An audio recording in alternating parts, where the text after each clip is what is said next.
What's up mga kalupok? So for today's video mag-stash reveal tayo at mag-unboxing tayo sa ating mga pinamili natin mga fireworks and pyrotechnics na binili natin last month nung November 30 kung maalala niyo yun.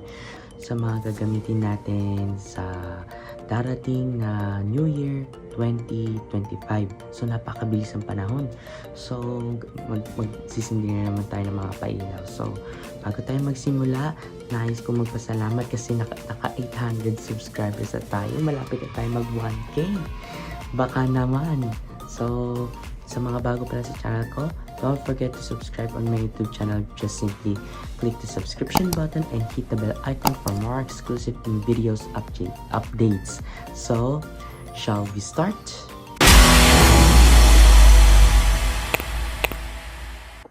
So, ayan na siya guys. Nandito siya sa may wagang kahon. So, ayan. So, don't expect too much. So, konti lang binili natin kasi this year hindi tayo muna magbabombshell.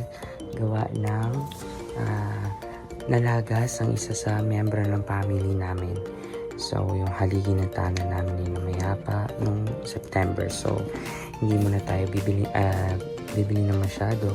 So, basta importante masalubong natin yung bagong taon na masaya, puno ng positivity at pag-asa. So, yan. Simulan natin pag-unbox. So, sa unang-una, bumili ako ng first time ko lang gagamit ng mga aerial cakes actually. So, puros bombshell at fountain tayo nung mga nakaraan. So, this time, mga aerial cakes naman. So, una sa banga. Ito, bumili ako ng Poseidon. 16 shots ng Legendary Fireworks. So, ewan ko kung small or medium caliber siya. Ito yung fuse niya. Naka-tape. So, safe siya. Yan. Ito yung binili ko. By the way, binili ko ito. Itong mga pailaw na to. Yung iba kay Madam Sexabel, yung iba yung fountain kay Madam Rosalie Navarro. So sumunod naman itong Victory Light ng Yanko Fireworks. Ang ingay nung intik na motor na yan. Pasabugan ko yan eh. Charot. So ito yung lucis na gusto ko, yung brand Tatak Yanko. Matagal kasi ang duration nito guys. So, napakaganda ng quality nito. Kaya pagdating sa lucis talaga, number 1 talaga trusted brand na yan. Sumunod naman, ito maliliit na fountain. Ito yung natira ko last year. Sinama ko na dito sa banga. Tinago ko. Ito yung extreme fountain ng GLK Fireworks. Yan. Wait lang. Sumunod sa listahan. Magic, no? So, yan. Meron pang isa pa. Ito yung pa-freebie sa akin ni Madam Sexabel. Itong baby luces ng Yanko Fireworks. Nakasubok na ako nito guys. And legit na umaabot ng siguro 1 minute and 40 seconds. So, more or less 2 minutes ang tinatagal nitong baby luces na to. Partita baby ha, pero umabot ng 2 minutes. Kaya talagang trusted ko talaga tong pagdating sa luces. Yanko number 1 talaga yan. Sumunod naman is ito. So, hindi ako bumili ng madaming firecracker kasi ayoko na ulit makadali ng tao. So, ito na lang binili ko. Mini Judas Belt 100 shots crackers by Golden Rooster Fireworks. So bago pa lang ata siya and made in Bulacan. So may PS mark. Bago siya sa So magkakaalaman tayo nito sa lubong. Magsisindi tayo nito. So ang gagawin natin, dudugtungan natin ito ng disco fuse na mabagal para makatakbo tayo, para safe, diba? So, hindi lang isa. Bumili ako ng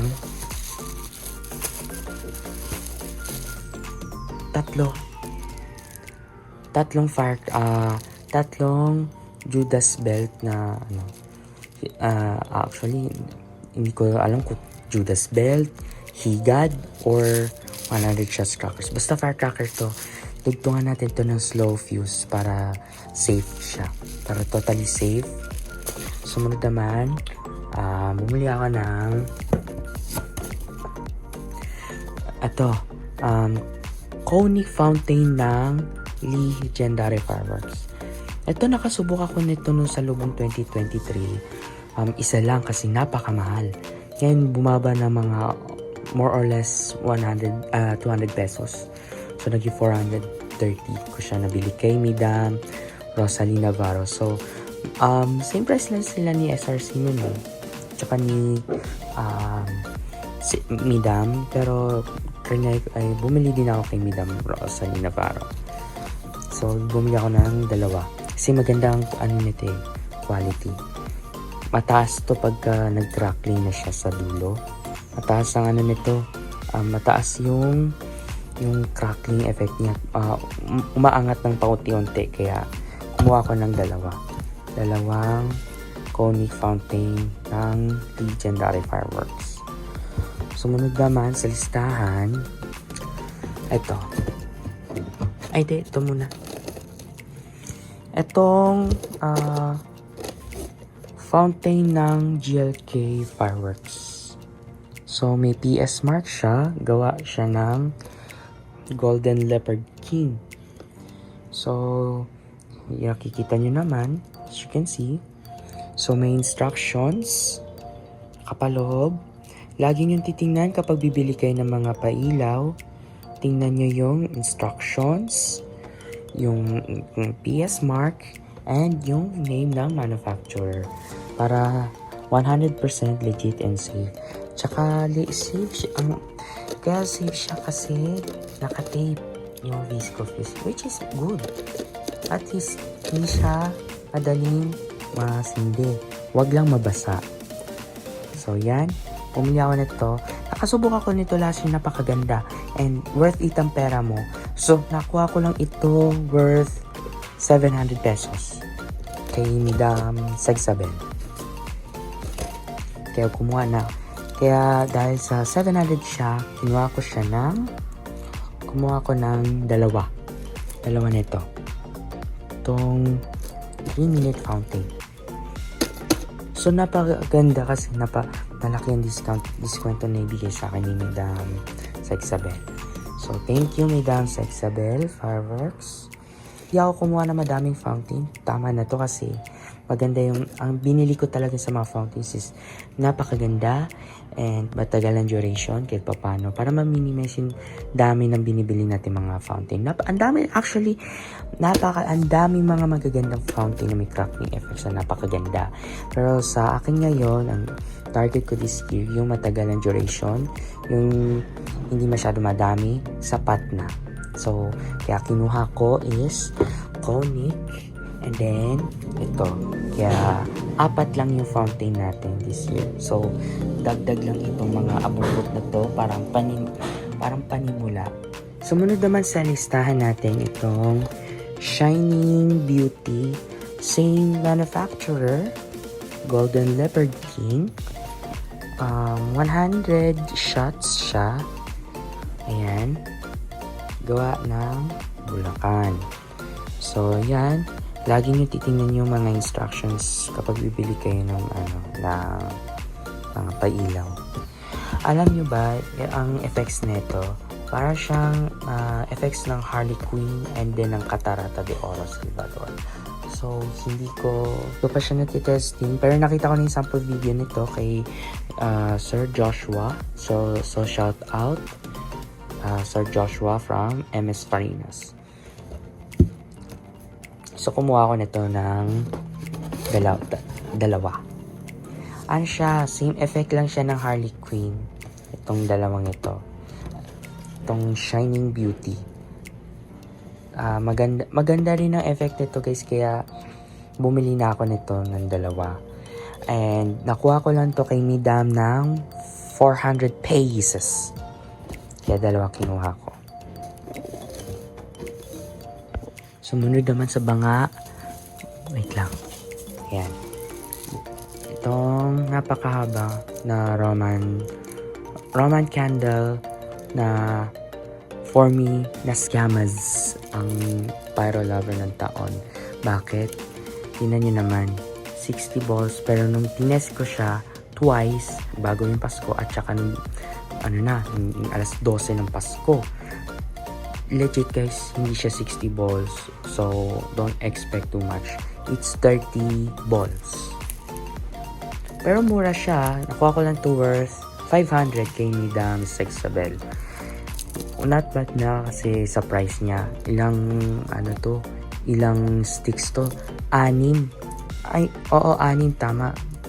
6 na sticks ito. So, nabawasan na to ng 2. Kasi ginamit ko nung Pasko. Pero maganda ang nito. Magandang effects naman kahit papano. So, hindi pa rin siya ako nalugi. Kasi price pa lang nito na 500 and 30 balls each. So, not bad na for me. So, ayan. Roman Candle by Golden Rooster Fireworks. So, ito naman. May 2 remaining na aerial na natitira. So, ito siya. Bumili ko ng ito naman small caliber or small aerial cake ito. Maliit na kalibre lang ito. Tinagalag yun. Happy Boom Shoot Cake by Almo Tamaizun Fireworks. So imported ata ito na aerial. Kasi bago lang ito eh. Parang imported ata ito. Oo. 36 shots ito. So, bumili na ako nito. Magkano ko ba ito nakuha kay Midam? Nakuha ko lang to kay Midam sa Isabel ng 1,350. Not bad. Not bad for its price. So, okay naman. Makatarungan pa naman yung presyo. Ayan. Maliliit lang yung kalibre niya, guys. Small but terrible. Ayan. Last naman is itong 40 time 25 shots gawa ng Golden Leopard King or GLK Fireworks. Ito yung niya. Litaw na litaw yung mga kalibre niya, oh. Medium or tama, medium. Hindi, parang large cake ka rin. Maganda rin siya, guys. Andito yung niya. Wait lang, sana ba yun? Ayan na yung Visco Fuse, which is good. Talagang silyado. Hindi madaling lumiyab yung chop. Yun ang maganda. So, yan lang, guys. So, konti lang naman yung pastache reveal natin. So, mamaya pakita ko sa inyo yung kabuuan nito in order para makita nyo yung mga napamili natin sa Bukawi kila Midam sa Isabel at kay Midam Rosalie. At syempre, hindi naman makukumpleto ang gagawin natin pang finale. Syempre, nagpahabol tayo kay Pyromads. So, shoutout kay Pyromads Fireworks. So, nagpahabol tayo ng Dragon's City of Lights. Gawa ito ng Dragon Fireworks. So, ilapag natin. Ayan. Gawa siya. Ito yung magiging pang finale. Actually, gusto ko sanang bombshell pero parang hindi na lang kasi ayoko na masyadong magsisindi pa ng paisa-isa. So ito na lang ang binili ko pang finale, Dragon City of Lights. So gawa siya ng Dragon Fireworks. Ito yung mitsa niya. Actually, first time ko lang talaga gagamit mga ganitong aerial cake. Puro ako fountain and then bombshell last. Ito mga nakarang salubong. So this time puro thank God and puro kahit pa paano areas. So ayun o. Large caliber. Wow. Which is good. I like it. So ito yung mecha niya guys. Actually meron pa yan yung pinakamaliit na sa ano ata. Baka naman total. Basta ito yun siya guys. Nandito ito yung mecha. Ito yung mecha niya. So first time ko, pag sinabi kasing dragon guys, napakamahal talaga nito. Gold yung price. Siguro kung popresyohin ko yung packaging nito, siguro mga nasa 200. Tapos yung mga sangkap sa chemical sa paggawa, siguro mga nasa 1,000. Joke lang. Gawa ng yan, Dragon Fireworks at may PS Mark. Ito yung isa sa mga kilala na rin guys na brand when it comes to pyrotechnics. Sikat ito. Kasama nito yung mga platinum, legendary, ano pa ba? Dragon, yan sila magkakasabayan yan. Ipapakita ko sa inyo yung mga kabuuan ng mga napamili ko sa Bukawi, Bulacan guys. At saka pinagsama ko yung mga tira ko last year. So, wait lang.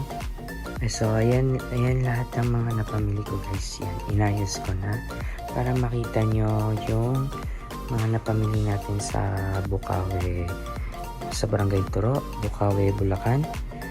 Ayan.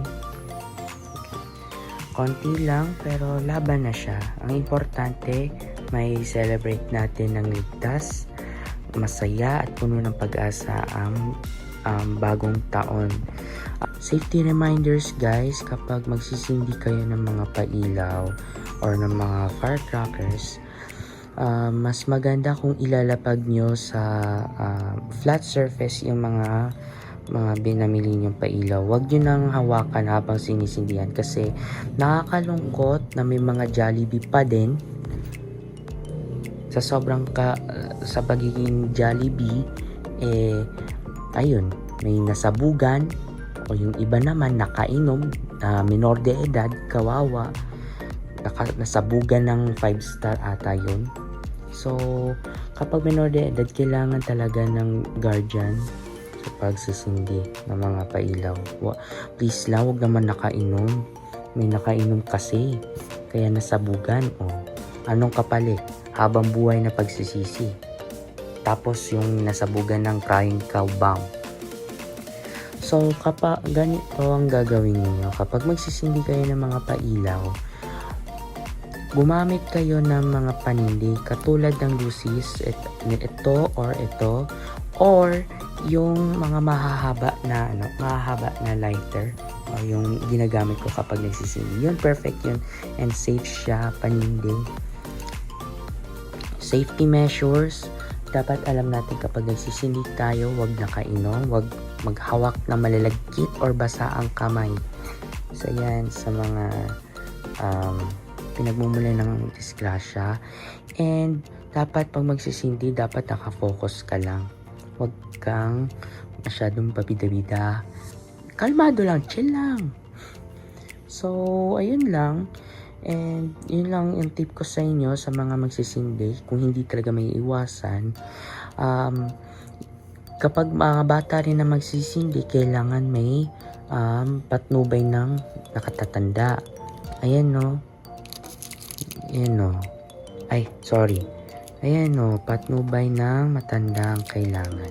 Pag magsisindi ng kahit lucis, kahit ito, kailangan may patnubay ng guardian. Kung minor de edad na magsisindi, syempre nakakatakot, diba? Pero mas maganda, wag na lang pahawakin ng mga bata, ng mga ganitong klase. Lalo na to, mga firecracker. Kaya ang gagawin natin para safe is lalagyan natin ng counting extenders na slow fuse para makatakbo tayo ng mabilis. So, ayun lang guys. And after magsindi, lagyan nyo ng buhusan nyo na agad ng tubig yung mga nasindi ng mga pailaw. Kahit na wala na pulbura yan, para safe, mababad sa tubig ng ilang minuto at hindi na talaga magamit. Tsaka dagdag din pala guys, kapag after ng putukan at na dispose na properly itong mga napamiling mga pailaw, pag syempre salo-salo kainan, maghugas pa rin kayo ng kamay kasi para hindi kayo ma-food poison kasi syempre pulbura hawak natin at kakain, baka makain din natin yung pulbura. So wash our hands with soap and water properly din, para hindi tayo ma-food poison or worse, kamatayan. Ayun lang guys, ang at isakita nyo na yung mga napamili ko. So shout out pala kay